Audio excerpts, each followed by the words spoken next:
مولانا رومی فرماتے ہیں عام اگر خفاش تباہ و مجاز، عام لوگ اگر خفاش تباہ اور مجاز پرست ہو جائیں اور ظلمت پرست ہو جائیں، شب پرستی کرتے رہیں تو اس میں اتنا تعجب نہیں ہے.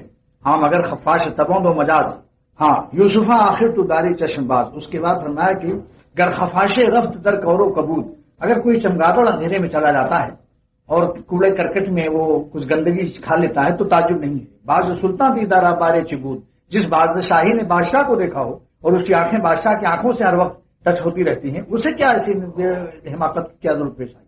مولانا فرماتے ہیں دیکھو خورشید، نا امیدی کی طرف مت جاؤ، سوئے نا امیدی مرو، سوئے نا امیدی مرو، امید ہاتھ. اللہ کے راستے میں بے شمار امیدیں، وہ غیر محدود کرم والا ہے. تمہاری خطائیں ایک محدود سی ہیں، ذرا سی ڈبیا سے گھبرا گئے. محدود خطاؤں کو دیکھو غیر محدود رحمت کی طرف متوجہ رہا کرو. اور سوئے تاریکی مرو خورشید ہاست، اندھیروں میں مت جاؤ، بے شمار آفتاب ہیں.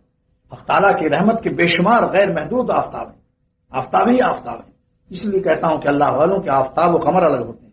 یہ اس آفتاب و قمر سے تو کافر بھی استفادہ کرتے ہیں، لیکن ان کے قلب میں اللہ اپنی محبت کے جو آفتاب و قمر عطا کرتے ہیں وہ خاص ان کا ہوتا ہے، اس میں ان کا حصہ نہیں ہوتا، اس میں ان کا حصہ نہیں ہوتا.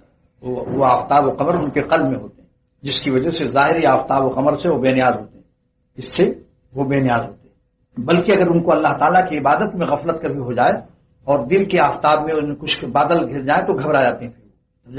اس لیے وہ اس کی فکر رہتے ہیں کہ میرا مالک ہر وقت حاضر ہے. بس سارا غم یہی ہوتا ہے کہ ہر سانس کو چاہتے ہیں کہ اللہ تعالیٰ کی خوشی میں گزرے اور ایک سانس بھی بحیثیت غلامی کے مالک کی ناراضگی میں نہ گزرے. یہی غم، اسی کی عبد الغنی صاحب فرماتے تھے یہی چیز اگر حاصل ہو جائے تو سب کچھ حاصل ہو.